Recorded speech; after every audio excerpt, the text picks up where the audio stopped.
What's up, guys? Welcome back to Newswave. So today we do have to send the Vita off, essentially, as it's pretty much the end of the Vita's life. We've talked about it kind of existing in Japan, but it looks like that is kind of going away. And the Vita actually still sells all right, all things considered. I mean, it outsells the Xbox almost every single week, 15-1. So it's not like it's the worst performing system there, but we're going to touch on what's going on there and when you can expect the Vita to pretty much completely go away. We also had, interestingly enough, more prototype sprites kind of appear online for Pokemon, and you're going to want to see some of these original ideas for different Pokemon, because it's kind of funny how they've looked and how they've kind of transformed or evolved, in this case, to what we know now in the older Pokemon games, especially if you're kind of waiting for the new Pokemon. It's just something Pokemon, I guess, for you to take a look at and talk about. As always, guys, if you enjoy these videos, do hit the like button. It does help out. We're actually going to start today with Monster Boy. Now, if you haven't played Monster Boy, it's an awesome game. I recommend people checking it out. You can get it on all different systems right now. The Switch seems to be the most popular, as of course it's a game that's 2D and it doesn't really have any real graphical differences between all the different versions. So a lot of people pick up the Switch version as it works well as a handheld game as well. So what is happening here? Well, it looks like after they teased online on Twitter that there could be some kind of demo possibly coming, as they have a four-letter word with D and O. We kind of expect that to be demo, essentially. And I think this is good because while the game is good, a lot of people might see it as a bit too expensive to take a shot at. I think if they have a demo with like maybe one dungeon or maybe a section of the world just there, that would actually give people a reason to try it out for free, see if they like it. And if they do, they could pick it up. And honestly, I think most people should, as it is a very, very good Metroidvania open world style, like 2D platforming game. It's really fun. Also, one of the most popular games right now online is Apex Legends. So of course, people are data mining and taking a look as to what they can find in the game. And it looks like either some updates are coming or some code has been left kind of just sitting around. As you're kind of seeing here, Apex Legends has had a few things found. This was by Real Apex Leaks on Twitter. They found a few different things, which include new characters, which I guess would be considered legends, some new cosmetic content, probably just gear and things, and then new game modes. The new game mode appears to be something called just survival, which I thought about it and I said, I wonder if Apex Legends started out as just a, one versus all, and they kind of morphed it into a team type thing with Battle Royale, or maybe they have a mode that could be showing up where it literally is just one versus all, like the standard Battle Royales that you've seen before. Maybe they have a mode getting added there. There was also an interesting thing found that seems to reference a replay system, so maybe the last kill in the Battle Royale, you can save your replay, or maybe it can let you just save the entire match as a replay. It's interesting to see all this, as of course, these type of games that are free to play and they're battle royales, they tend to get a lot of updates. So I'm not shocked to hear that Apex Legends would be getting updates. It makes a ton of sense, and I would actually expect that at this point, especially because it's taken off tremendously. Millions and millions of people have been playing this game, and I don't think it's going to stop anytime soon. And it's good to hear that Respawn is also working on other projects, which could include some other Titanfall-esque thing coming out this holiday. So interesting stuff though, but cool to see it's working well. Cool to see that EA is going to continue supporting it, and we'll see Respawn, of course, add more stuff. And we also saw an update to the Nintendo Switch firmware. It's now at 7.0.1, and it's a bunch of stability. Go figure, right? I don't know if data miners will find anything in there. Sometimes they like to move stuff around when they really just call it stability. It's more like we're going to add some stuff that you don't see yet, like the Super Nintendo games and other things. But it looks like they also fixed an issue with Pokemon Let's Go Pikachu and Eevee, as you're seeing in the description here that reads, resolved an issue where Pokemon Let's Go Pikachu and Let's Go Eevee games cannot reconnect to the Pokemon Go app if the game software was closed after pairing with the app. Seems like a little thing that I guess has to do with maybe the Bluetooth and everything in the system itself. So there you go.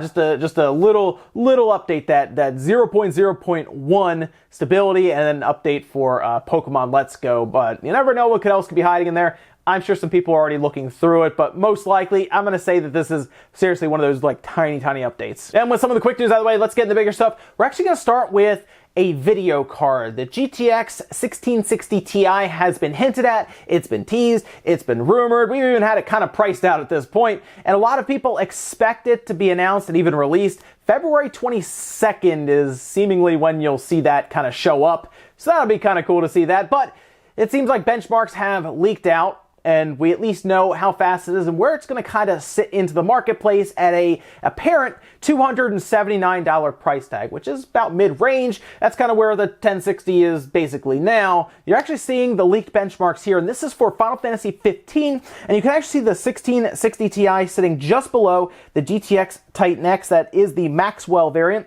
and then you also have the GTX 1070 directly below it. So this appears to be a replacement for the GTX 1060. We have the 1660 Ti, but it is outpacing the regular 1070. That's actually pretty good at the price of $279, as long as it stays at $279. We always see these things get announced at a price like that, where it's, an MSRP, and then we always see the prices way higher. It's just the way it is. And then a lot of times you'll see other cards come out that try to actually undercut that, and then we have variants come out that are above that. But I think if it's right around that $279 to $300 range, that's actually not a bad value there. Of course, the 2060, for example, and then the 2070, those are very expensive cards, and NVIDIA has a bit of a problem right now with their pricing because it keeps getting higher. It's so expensive for their high-end stuff. It's like $1,200, $1,300 for one of their high-end 2080 Ti cards. It's out of control with their pricing. They're clearly forgetting about the mid-range to lower-range market, and AMD, if they would actually get on their game and actually put some stuff out that would, challenge NVIDIA, we probably wouldn't see what's happening now with the NVIDIA cards. However, at least the 1660 Ti is on the lower end. It's more attainable, and it doesn't have, of course, the ray tracing, all that stuff in there, the tensor core, stuff that right now people just don't really care about because enough games don't utilize it, and if you do utilize it, your frame rate tanks. It's not really worth it to a lot of people now. Maybe the generation after this one, people look into it when more games have it and the performance is better. I think a lot of people were more curious about a 1660 Ti. Maybe there's something like I guess it'd be a 1770. Who knows what else they'll name it? But I like the idea of something like this. If they could just get it a little lower, get to that just straight up $200 pricing for a card that actually performs well. That's probably what a lot of people are looking for right now. But I guess you can also just go back and buy older cards that still perform pretty well. Next up, if you're playing Anthem right now, well, I guess that means you've kind of bought into EA's subscription service. I'll check it out this Friday when it actually comes out at retail and everything, because I was at least curious about BioWare's next game. However, there have been a lot of complaints going around right now about the load time, specifically on PC. I haven't really seen it on Xbox yet, since it's like a 10-hour trial or something. Anyway, EA's, we talked about that chart, right? Where you get a chart, you gotta kind of figure out where you are and when you can play. Anyway, the biggest complaint right now seems to be load times. That seems to be really breaking up a lot of kind of the immersion right now. In fact, you see people right now on Reddit actually figuring out and calculating how long these load times are. Just as an example, if you have to kind of go around, change your gear before you get out and start playing, it's about 7 minutes of loading. Straight up load times. It makes you wonder, do I really need to go get that gear, or can I make it work right now? And what's interesting is a lot of people who are playing the game, journalists, sites, and everything, are mentioning you should get an SSD or a solid state drive, and that speeds up every game for load times. I don't know if it's great that a game needs an SSD like that to have decent enough loading times. It seems a little odd that you can't install it on a secondary drive that you use for your very large games and you'd put it on your SSD. Although, to be fair, when I play my games on PC, I also load it onto a solid state drive, or an NVMe in this case. But still, if your game needs an SSD, it probably means you're not designing it well enough. And here's the thing, they're also talking about releasing a patch soon enough that will fix up a lot of the performance issues, and I think that'll probably work on the loading times. But we'll have to see. Just know if you're picking it up on PC right now, the load times seem to be kind of long, so you might want to make sure you have at least a solid-state drive with enough space on it to install your main copy of Anthem. Next up, let's talk about some weird Pokemon sprites. Now, if you missed it, I made a video a while ago about something like this happening with other sprites that were more or less with the older games like Red and Green, I guess, at the time. Of course, that was in Japan, and then it moved to Red and Blue. Well, here we are now with more sprites, because I had to imagine, as many other people did as well, Pokemon probably went through a lot of revisions before it came out with their original 151 that most of us who are a bit older remember as the only Pokemon that we can keep track of at this point. But of course, they have amassed a ton of Pokemon, and now we're going into Gen 8 expecting to see even more. So it was kind of interesting to see more Pokemon sprites from older games essentially kind of just spill out onto the internet. It's weird because it's from like an anonymous source that was confirmed as having playable builds of the original betas for Red and Green, and some of these are a little weird. Some of these caught me off guard because one of them's just a straight up balloon. Anyway, here's actually a very big shot of all the different sprites that are shown here, and these are taken from the playable build of Red and Green, the original betas. And yeah, one of them, I'm not really sure what's going on here. One of them is just a straight up balloon, I guess, that can fight. It's a Pokemon called Blunder, and I'm not really sure why they decided to have a balloon, but there you go. It was really funny to see that there would be just a straight up balloon drawn there, and that would have been a sprite for a Pokemon that you capture. So there you go. I guess that would be Jigglypuff would be what that becomes. As we know, Jigglypuff is kind of like a puffed up little balloon at times. And then there was also a funny one that was also pointed out was Weirduck, which I guess is Psyduck. It's, again, very funny to see the original creations. They even had something that looks like, what is it, an Omega? Looks like a Godzilla almost. These are really funny. There's so many of them here, too. I actually have a link down below if you want to go and check out all of the different ones. You can zoom in on all the sprites. It really is amazing as to what they have to go through just to get to the original ones that we knew about. It makes me wonder what they have gone through still to get to Gen 8, because you have to just keep getting more and more creative, at least I would assume.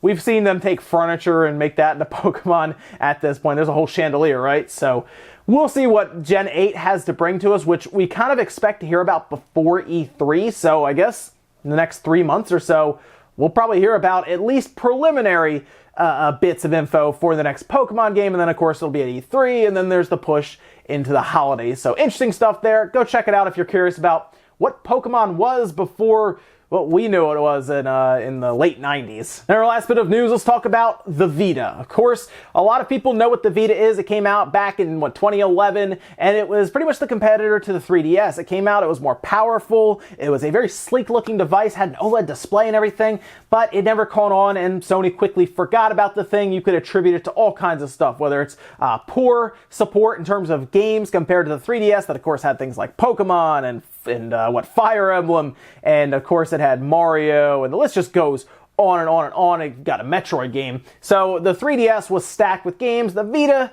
well, the Vita struggled a bit in that regard, but it was a really nice piece of technology. However, it looks like it is ending production in the one place that it still is produced, which is in Japan, as well, Sony Japan's website actually updated it and it says ending soon. So production ending soon in Japan. And it is a little odd to me because we cover the Media Crate sales charts and we always point out that, hey, the Vita's, it's chugging along. It's selling 1,500 to 1,600 copies or systems every week.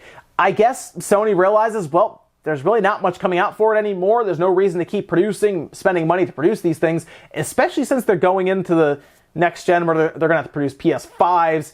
I get it. It's more of a shame because the system is good. The memory cards were expensive though. Hundreds of dollars for a memory card that's large enough to finally be able to download games is not a good look, especially when the 3DS just let you use SD cards. And you didn't even need large, massive SD cards to fit their games, and SD cards were, of course, cheap. So weird situation there, and unfortunately Sony just kind of got out of the handheld market and we haven't heard much since. So if anything, this could mark the end of Sony's stay in the handheld market. I don't know if they'll ever re-enter it, as we see Nintendo essentially merging their home console and their handheld market. So maybe that really is it for Sony's handheld devices. It ends with the Vita, it seems. And when they say ending soon, a lot of us have seen it. About 2 months or so is what a lot of people are thinking. So around spring, that should be it for the Vita. So let me know what you guys think about that down below. And if you have any fond memories with the Vita, whether you got it when it first came out, or you just never picked it up because you didn't understand what the point was. Ladies and gentlemen, that's going to do it here for Newswave. If you enjoyed this video, guys, hit the like button. It really helps out. If not, hit the dislike. Leave comments down below about everything we talked about today, whether they're those weird, uncovered Pokemon sprites. If you got a chance to look at them, maybe point out some other ones that are really weird, and let me know what you think about the different Pokemon that they actually took with them and the ones they changed. Interesting stuff there. And what do you think about the 1660 Ti? Are you buying into that video card, or are you just going to get an older one and just say, I don't care. I'm gaming at, 1080p, or I'm gaming at 1440. I don't really need a beast of a video card right now. And then what about the Vita ending production? Let me know about all that, guys, down below. Thank you so much for watching, and I'll see you next time.